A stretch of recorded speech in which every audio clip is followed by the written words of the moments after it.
사랑의 율법에 대해서 생각해 보려고 합니다.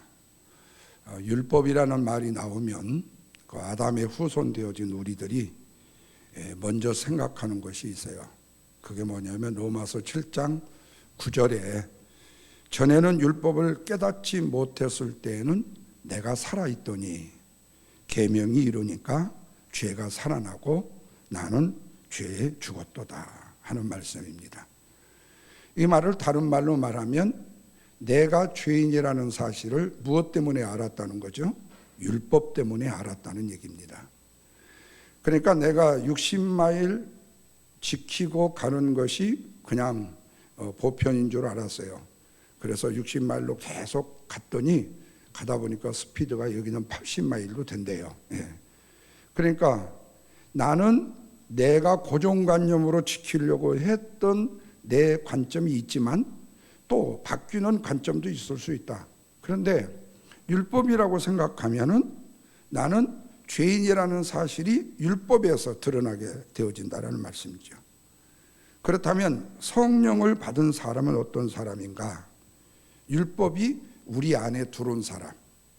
그 말을 다른 말로 말하면 예수님을 나의 마음의 구주로 모신 사람이겠죠. 그러나 성령을 받지 못한 사람은 율법이 항상 자기에 박혀 있는 사람들이라고 말할 수 있죠. 그러면 성령을 받지 못한 사람들의 특징이 뭐냐면 뭐죠? 내가 율법을 어떻게라도 지켜서 율법을 지키는 자로 살아야 되겠다라는 것이죠. 바울도 율법을 깨닫기 전에는요, 자기가 뭐였다고 고백을 했어요? 살았다고 고백을 했어요. 내가 살았다는 이 말은 뭐죠? 나는 율법을 다 지키고 있다? 아니, 나는 그 율법을 지금 지킨다라는 입장이겠죠. 그런데 그가 빌립보서 3장 6절에서 뭐라고 말을 하는 거니? 열심으로는 교회를 박해했고 율법의 의로는 흠이 없는 자로다, 이렇게 말씀했어요. 여기에 율법의 의로는 흠이 없는 자라는 뜻과 의미를 아시겠죠? 마태복음 19장에 나오는 부자 청년을 보면요, 자신이 뭐라고 말했죠? 율법의 의로는 자기도 흠이 없다고 얘기를 했어요. 괜한 말이 아니에요. 왜?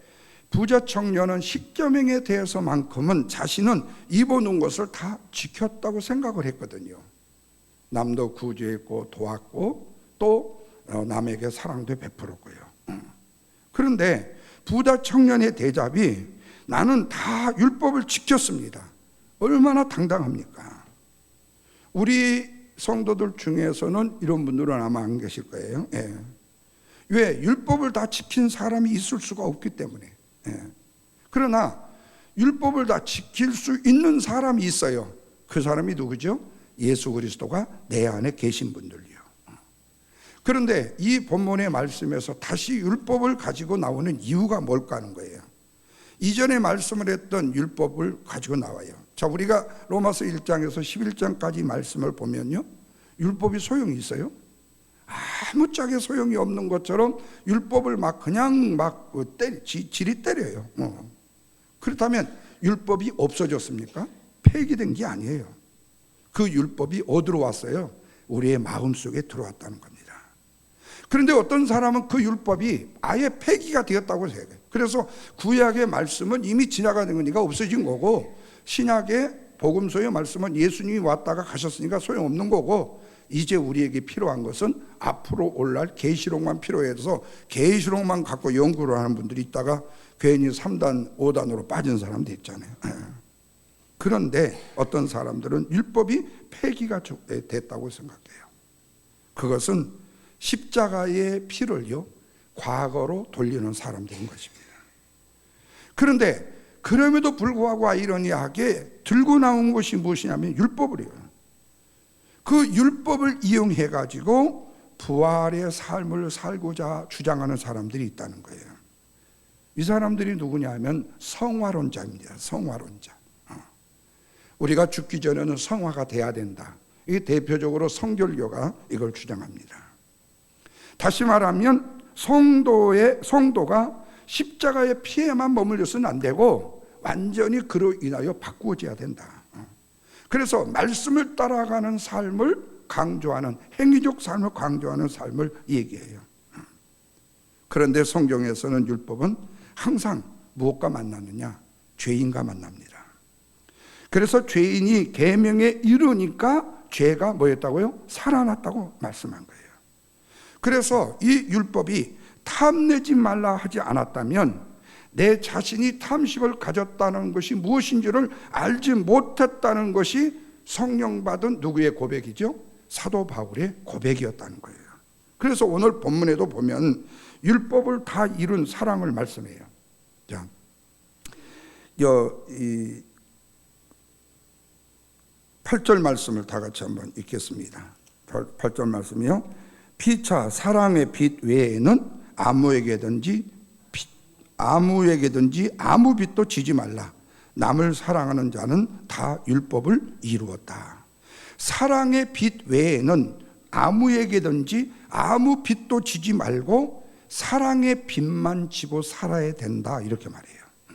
이것이 바울을 통해서 주시는 말씀이에요. 그런데 오늘날 성도들이 이 말씀을 너무나 재미있고 쉽게 생각해요.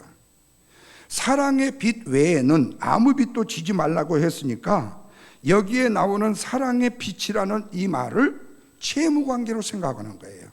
그래서 누구한테 큰 도움을 입었으면 내가 그 도움을 갚아줘야 된다는 거예요. 그래야 나는 모든 책임을 다할 수 있었다는 거예요. 그래서 받고 못 견디는 사람 있잖아요. 그것도 병 중에 병이에요. 받고 못 견디는 사람. 받고도 좀 견디어 봐요. 그러다가 필요한 사람한테 주어요. 사실은 나한테 준 사람이 필요 없는 사람일 수도 있어요. 지금은 조금 넘치는 사람, 물론 다 그런 것은 아니죠. 나한테 주시는 그분의 은혜가 얼마나 감사하고 얼마나 해요. 또 이거 오해하시면 안 돼요. 그렇다고 또 아무것도 안 주면 안 돼. 이 말을 잘 이해하셔야 돼. 그러나 실제로는 그보다 필요한 사람이 더 많을 수 있다라는 얘기예요.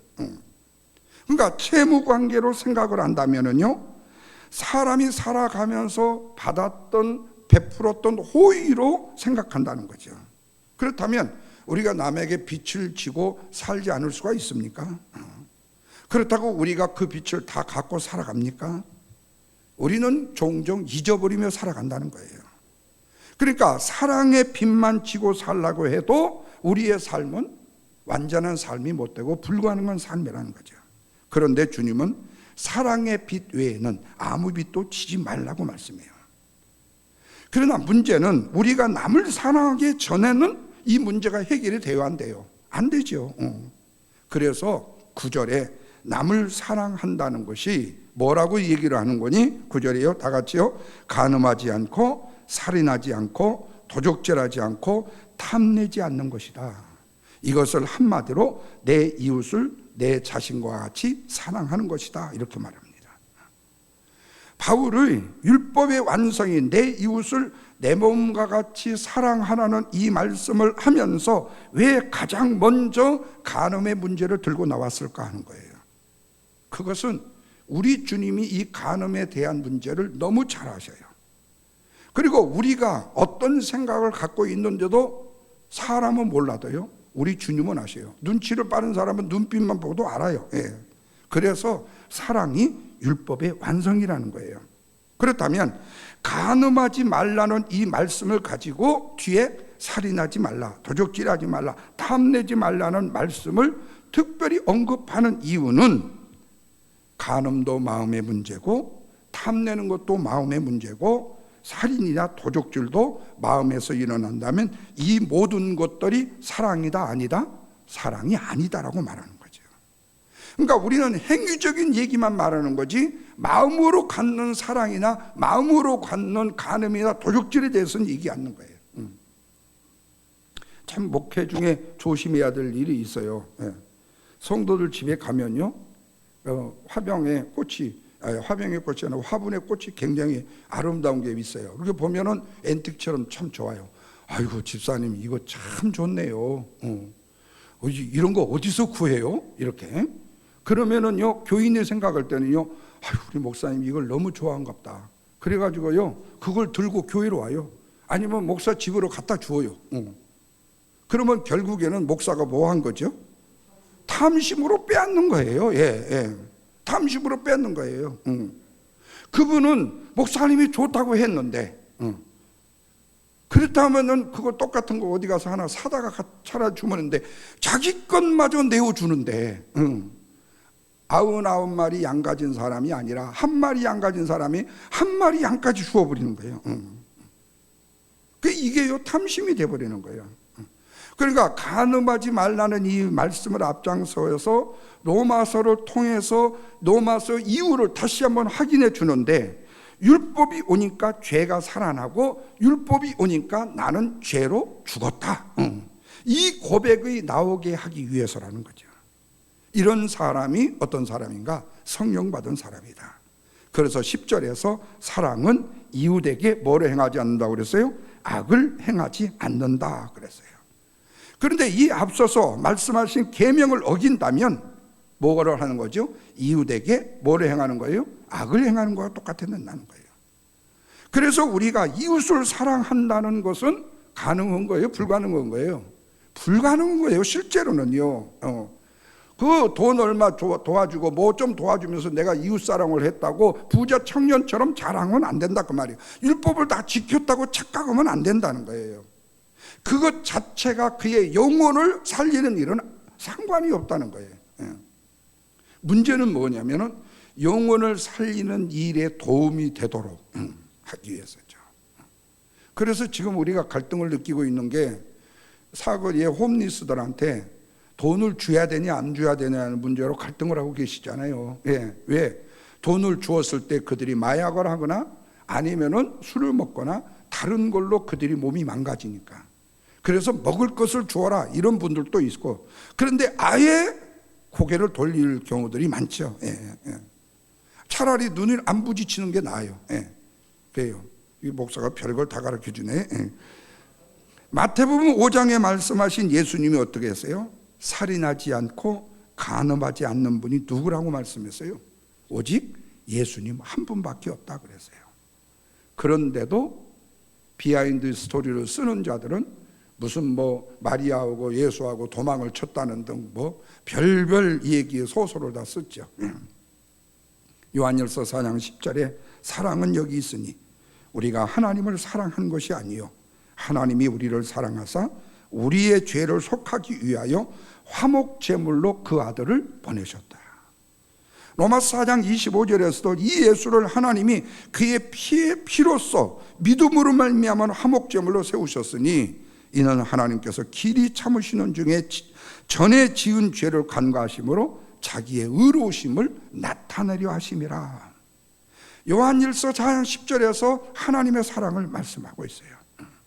그러니까 이웃사랑이라는 것은 사랑을 베풀 자격이 있는 사람이 베푸는 것이지, 자격이 없는 사람이 이웃사랑의 베품을 베풀 수가 없다 그 말이죠. 그렇다면 우리가 왜 이웃사랑을 할 수 없는 이유가 되느냐? 우리에게는 본래 뭐가 없었기 때문에요? 사랑이 없었기 때문이에요. 그렇다면 어떻게 우리가 이웃사랑을 할 수 있는가? 사람들은 사랑의 율법의 완성을 하니까 이웃사랑을 하기 위해서 막 그냥 시기하듯이 덤벼들어요. 그러나 우리가 말씀을 통해서 살펴봤듯이 우리에게는 사랑이라는 것이 나올 수가 없어요. 그러면 우리가 이웃사랑을 하고 남을 돕는다는 것 자체가 진심 어린 그리스도의 사랑에서 반사된 사랑이라면 할 말이 없어요. 그러나 내가 그래도 괜찮게 사니까 이렇게 돕는다 라고 생각한다거나, 아이고 저 사람이 훨씬 불쌍하구나 그래서 돕는다거나, 그러면 그 안에 진정한 사랑이 들은 것이 아니라 뭐가 들은 거죠? 나는 너보다 뭐 하는 거죠? 낫다라는 교만이 들어있다는 거죠.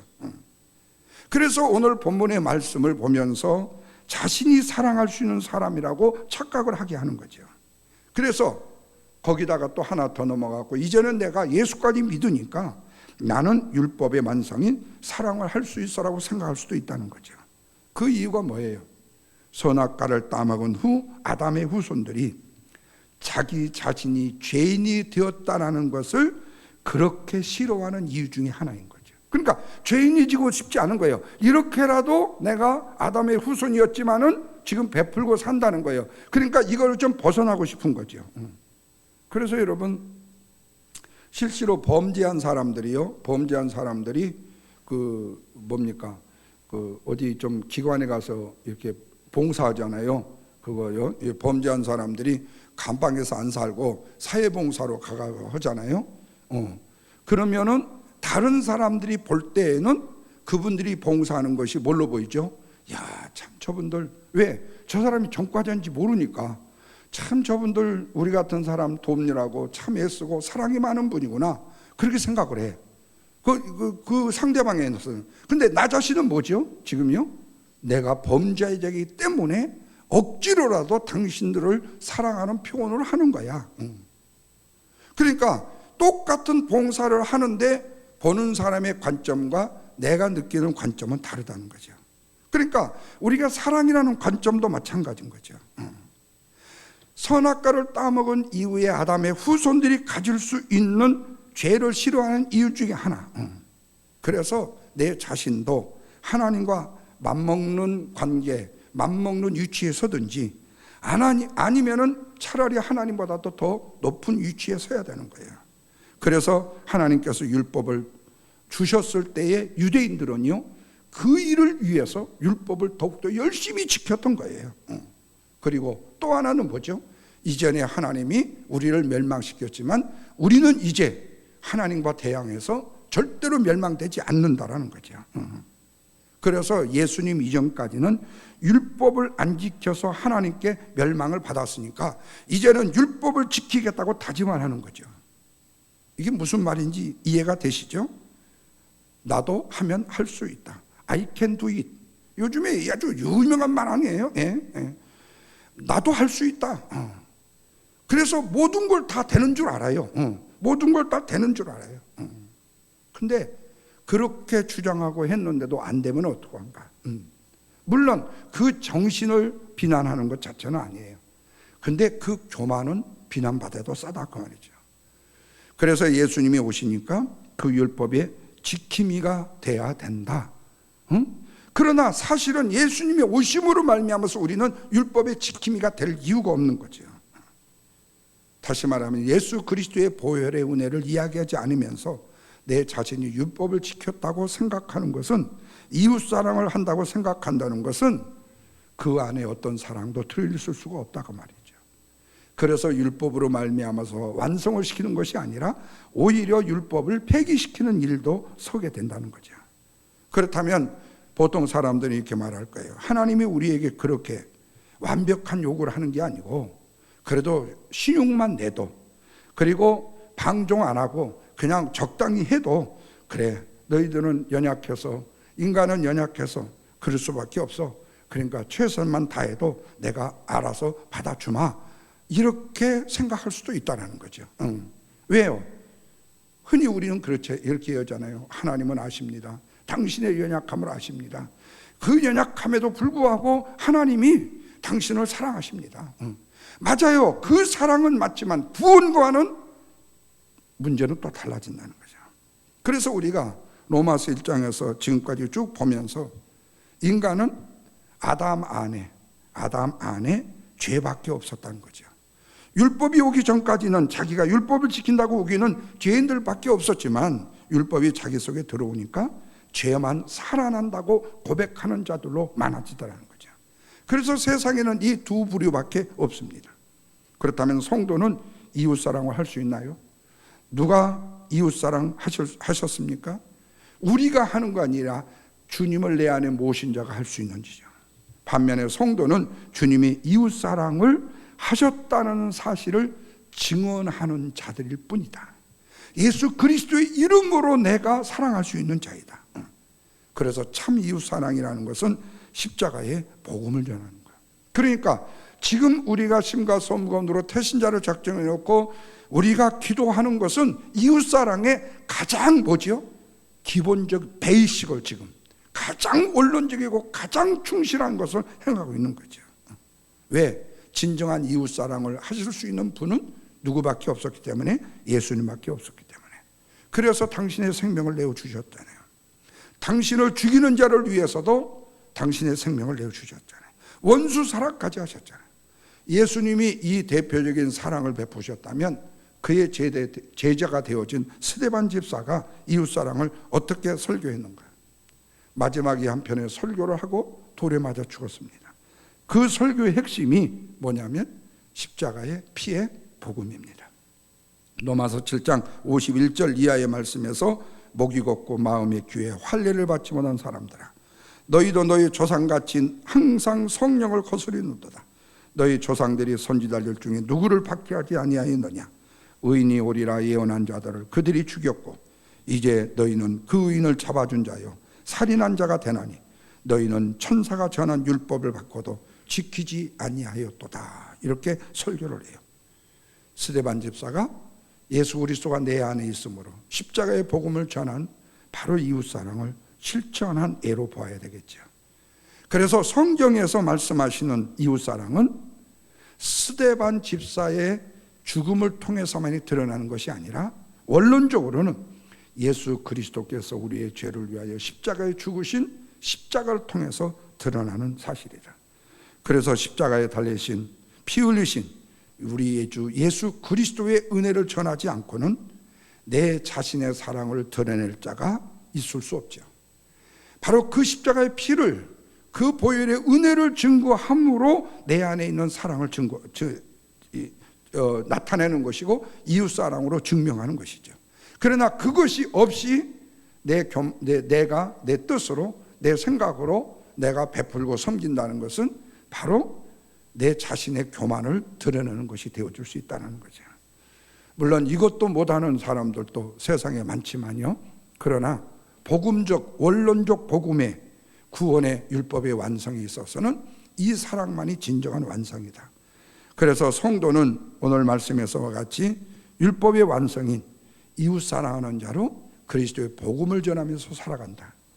하나님 말씀 앞에 내 자신이 죄인으로 드러난 죄인이기 때문에 사랑은 십자가의 사랑밖에 없음을 전하는 자로 살아가는 거죠. 그래서 성도가 살아가는 삶 자체가 이웃사랑이 되어버리게 되는 거죠.